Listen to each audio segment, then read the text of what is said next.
Good morning, Alex and friends. I'm Grace.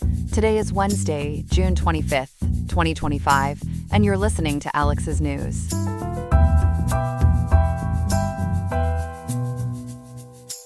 The weather in Riverside today brings a high of 85.9 degrees Fahrenheit, with the low dipping to 61.2 degrees. A warm day ahead, so plan accordingly. Later in the program, we will be covering some significant developments. We will take a closer look at California's bee crisis, dissecting why the challenges facing these vital pollinators extend far beyond just honeybees and what that means for the state's agriculture and ecosystem. Then, we will investigate the factors fueling the unprecedented heat gripping the eastern United States, examining the science and potential impacts of these record temperatures. All these stories and more are coming up next here on Alex's News. Stick around. Today, we're buzzing with concern over a critical issue impacting California's very foundation, the dramatic decline of its bee populations. It's a situation that truly has a sting in its tail, threatening our agricultural economy and food supply. For the full scoop on this and what's being done, we turn to our reporter Ethan. Ethan, what's the latest on this looming crisis, and what's causing such a buzz of worry? Grace, it's certainly a hive of activity when it comes to concern over our pollinators. According to a Cal Matters report published today, June 25, 2025, the numbers are quite alarming. Commercial honeybee deaths have soared, with beekeepers nationwide losing an average of 62% of their colonies between June 2024 and March 2025. That's a staggering 1.6 million colonies gone. This scarcity is so severe that Cal Matters even notes an increase in beehive thefts, which is quite a buzzkill for beekeepers. 1.6 million colonies. That's just astounding. What exactly is the primary culprit behind such a massive loss? The main antagonist, Grace, is the varroa mite, a parasitic mite from Asia that first infiltrated U.S. bee colonies in the late 1980s and was widespread by the early 2000s. These tiny invaders burrow into adult bees or invade their larvae, infecting them with viruses that deform wings and can ultimately decimate an entire colony. Beyond these mites, our honeybees are facing a cocktail of threats, including pesticides, to which the mites are ironically developing resistance, significant habitat loss, insufficient food and nutrition, various diseases, and the changing climate. Warmer temperatures, as noted across various sources, like reports accessible via 20 Time Palo Alto Online and insights from timesberkeley.edu Times, could even amplify the prevalence of these bee-killing parasites. That sounds like a perfect storm for our essential pollinators. California's agricultural sector is famously reliant on bees. What's the economic ripple effect of this decline? The economic impact is profound, Grace, especially for the Golden State. California's agriculture, a multi-billion-dollar industry, literally hinges on bee pollination. Take our almond industry, for instance, which, according to *asmdc.org Time, hosts the world's largest honeybee migration, requiring approximately 1.4 million beehives annually. That's about 60% of all U.S. beehives, all for one crop. Cal Matters also reports that in 2024, California bees produced 13.3 million pounds of honey, nearly 10% of the U.S. supply, valued at $32.8 million. Ryan Burris, president of the California State Beekeepers Association, stated to Cal Matters that the loss of bees could, quote, take out 3/4 of your supermarket, end quote. Overall, pollinators contribute more than $24 billion to the U.S. economy, with honeybees alone accounting for over $15 billion through their role in fruit, nut, and vegetable production, according to *asmdc.org. The cost of renting hives has already skyrocketed, threatening livelihoods and potentially leading to reduced crop yields and higher food prices. That really puts the scope of the problem into perspective. So what steps are lawmakers taking to address this critical situation?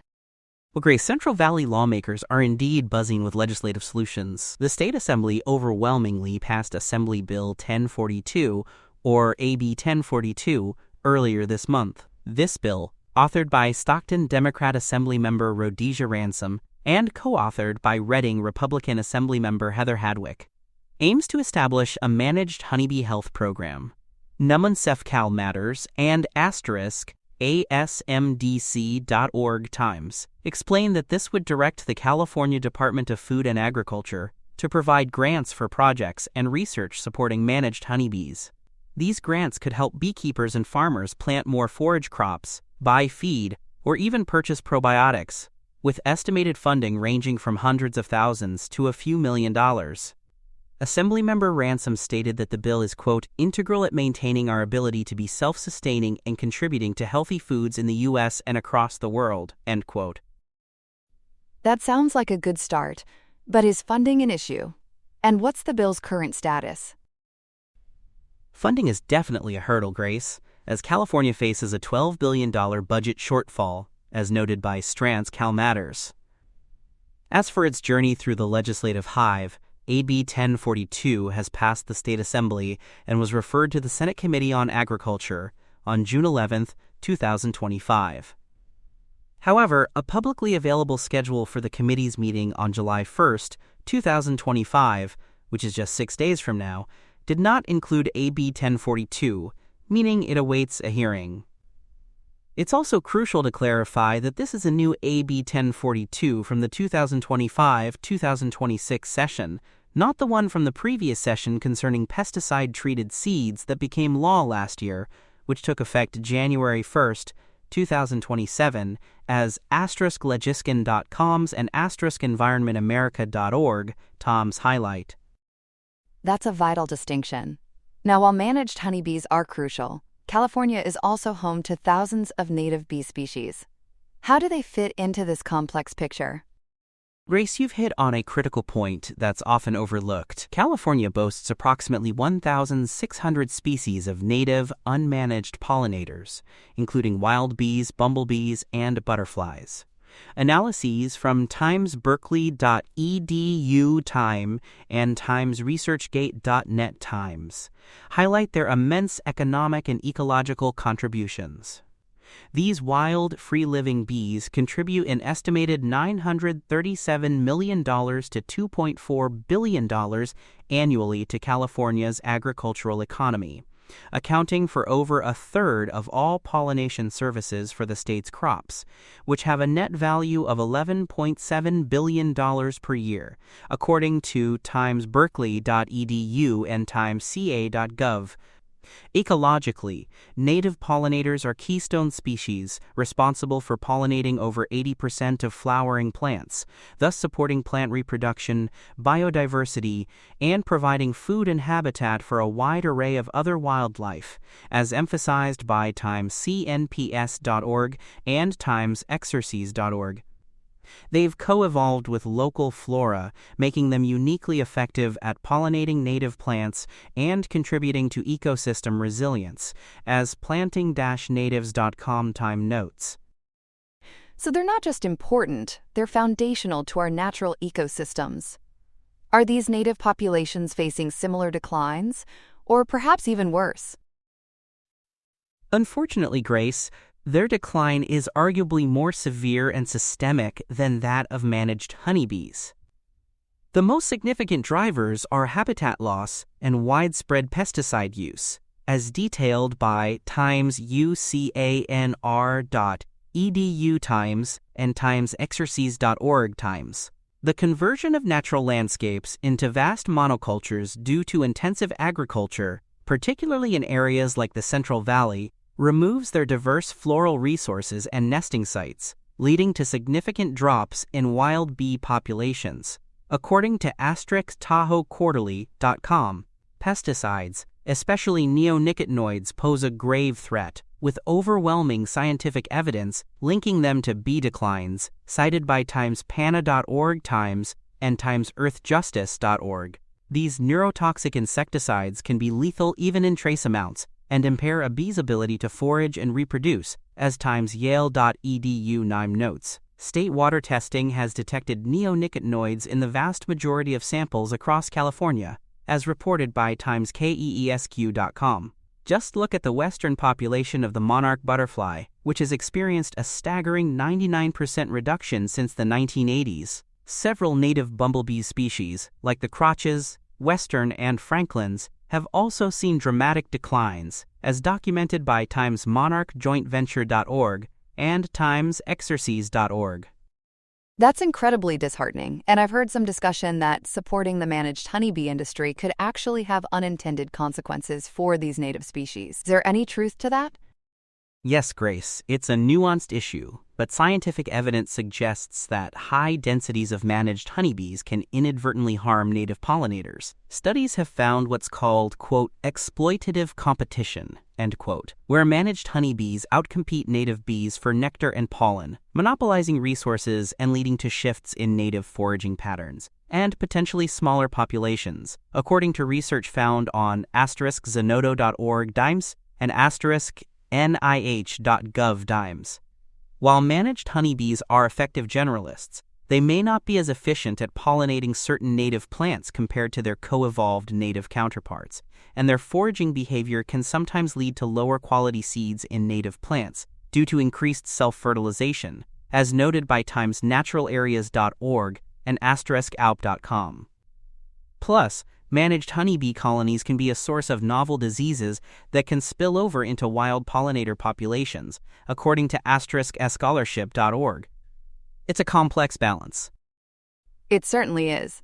So beyond AB 1042, are there any other specific legislative or conservation efforts underway to protect California's native pollinators? Absolutely, Grace. California has been taking steps.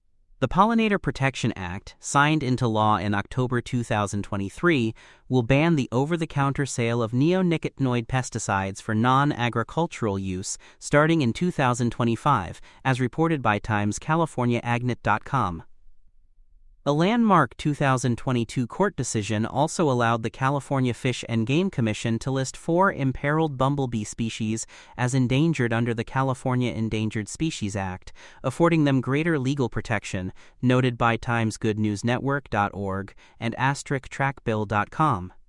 The California Department of Food and Agriculture's Pollinator Habitat Program, established with a $15 million appropriation in 2021, provides grants to increase pollinator habitat on agricultural lands, though its budget saw a $445,000 reduction in 2024-2025, according to timesca.gov and *trackbill.com. The Wildlife Conservation Board administers the Monarch Butterfly and Pollinator Rescue Program, and the California Department of Fish and Wildlife prohibits neonicotinoid use on state-managed lands to protect wildlife. Non-governmental organizations like the Xerces Society, the California Native Plant Society, and the Monarch Joint Venture are also actively involved in restoring pollinator habitats and advocating for stronger protections. That's a more encouraging note, seeing so many efforts in play. It sounds like a holistic approach. Looking at both managed and native bees is truly key for the long-term health of our state's agriculture and ecosystems. Ethan, thank you for breaking down this incredibly important and complex issue for us. You're welcome, Grace. It's a story that truly requires us to look beyond the honey. Welcome back, everyone. We're certainly feeling the heat today, and it's not just the temperature of our coffee. Our second story of the morning is a truly brutal one, as a dangerous heat wave continues to bake vast portions of the eastern United States, impacting hundreds of millions of people. It's attributed to what meteorologists are calling a, quote, heat dome, end quote, shattering records and posing significant public health risks.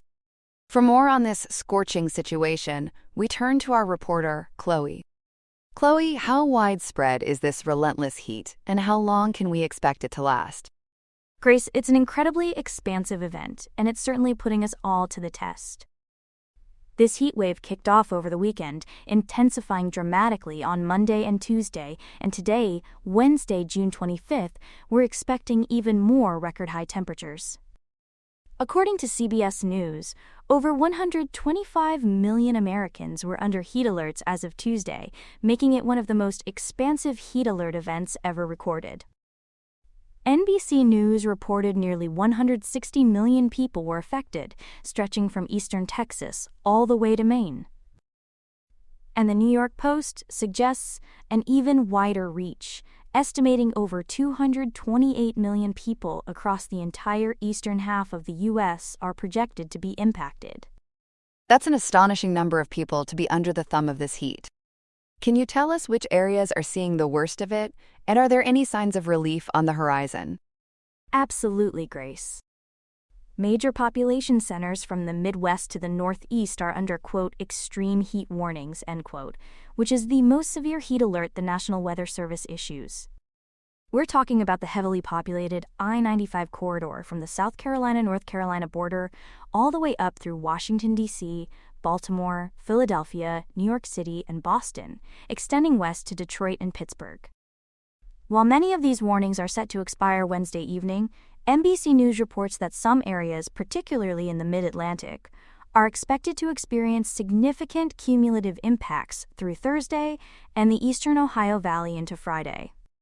So while some relief is anticipated later in the week heading into the weekend, heat and humidity are forecast to persist for several more days. So we're not quite out of the frying pan yet.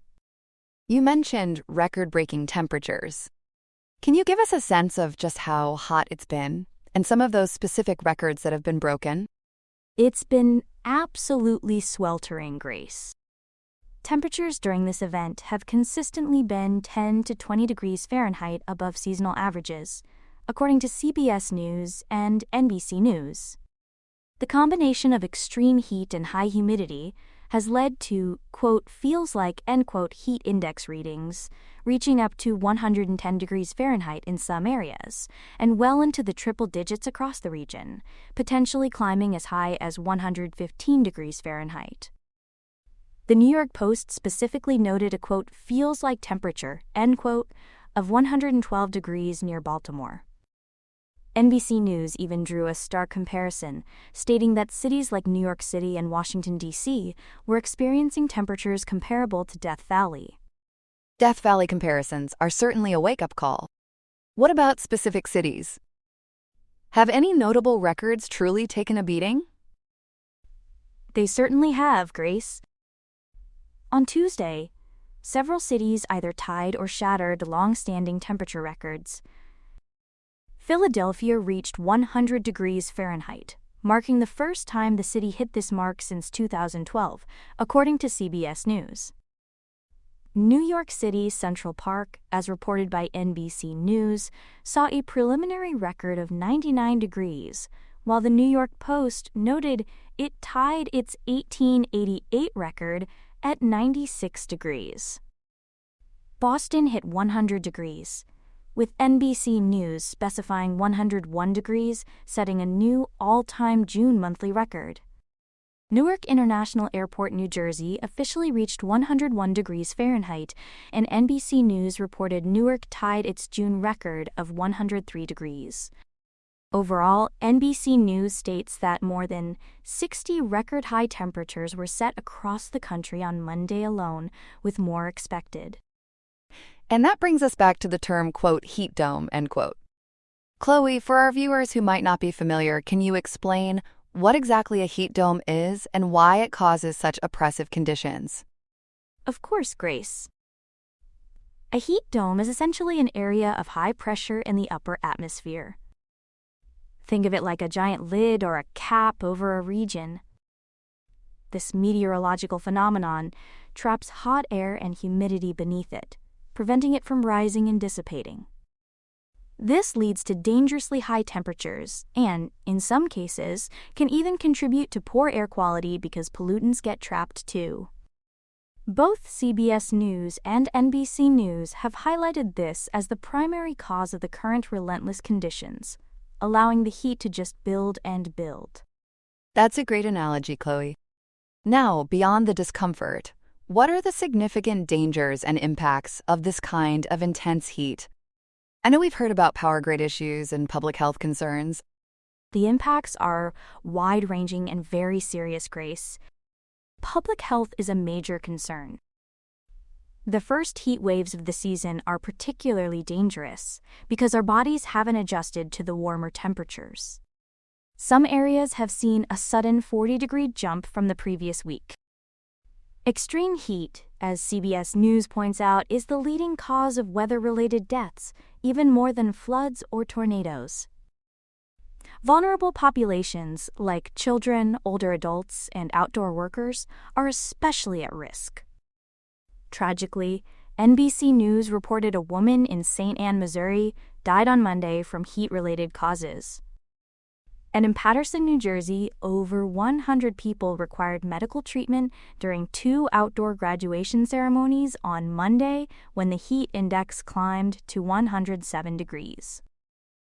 Mayor Andrei Sayegh declared a state of emergency and canceled all recreational activities. That is just heartbreaking. Beyond the human toll, how is this heat impacting our infrastructure? It's putting immense strain on it, Grace. Our power grids are under tremendous pressure. Power companies like Con Edison in New York and Eversource across New England are urging customers to conserve energy. The New York Post notes that energy usage can increase by 20 to 35% during these summer heat waves, so they're asking people to hold off on using major appliances. And it's not just the grid. Transportation infrastructure is also feeling the heat. In Cape Girardeau, Missouri, roads actually began to buckle on Sunday. And Amtrak implemented train speed restrictions from Washington to Boston due to the heat, with one Amtrak train even getting stuck in a tunnel near Baltimore without air conditioning, requiring an evacuation. The Washington Monument was also closed Monday and Tuesday because of the conditions, according to the New York Post. It sounds like everything is just getting to its boiling point. Chloe, this record-breaking heat wave comes with a broader, more sobering context. What role does climate change play in all of this? Grace, it's a critical underlying factor. News outlets consistently highlight that climate change is making extreme temperatures and heat waves more frequent, more intense, and longer lasting. Both CBS News and NBC News have emphasized that these health impacts and infrastructure strains are a significant concern as heat waves worsen due to a warming climate. This record-breaking June 2025 heat wave serves as a stark reminder of the accelerating impacts of climate change on weather patterns across the United States. It's not just a hot summer, it's part of a larger trend. Indeed. It's a very hot topic that won't be cooling down anytime soon, it seems. Thank you, Chloe, for shedding light on this very serious situation.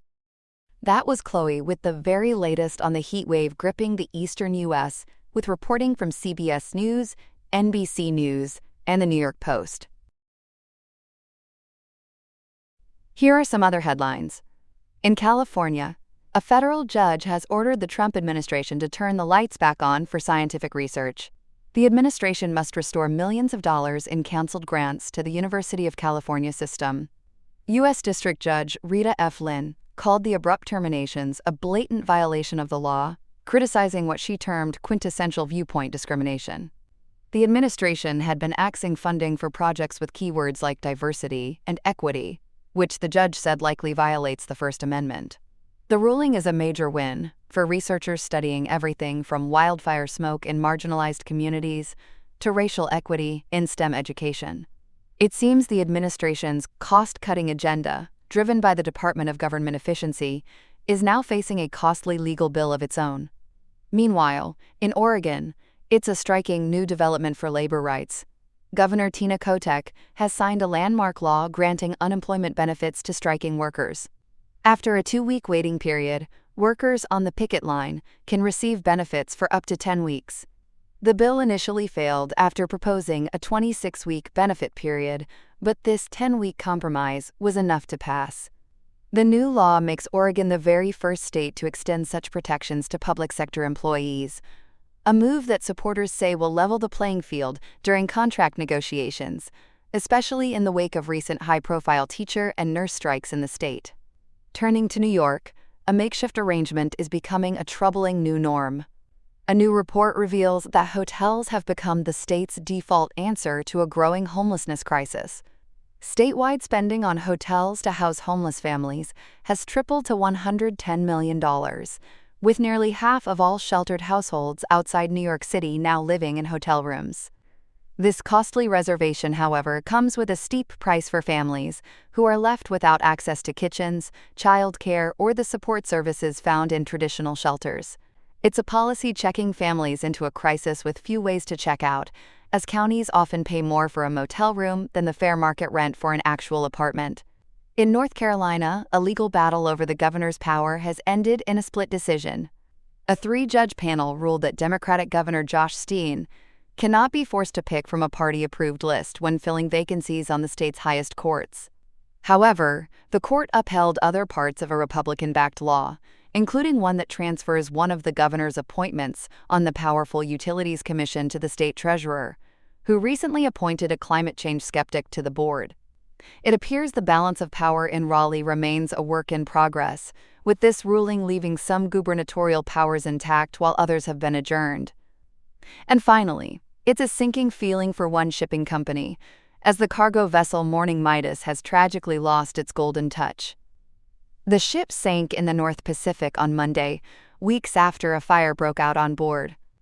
All 22 crew members were rescued safely, but the vessel, carrying about 3,000 new vehicles including electric and hybrid models, couldn't be saved. The ship went down in international waters off the Alaskan coast. The incident is raising familiar safety concerns, echoing the 2022 sinking of the Felicity Ace, which also went down after a fire while transporting electric vehicles. That's all we have for now.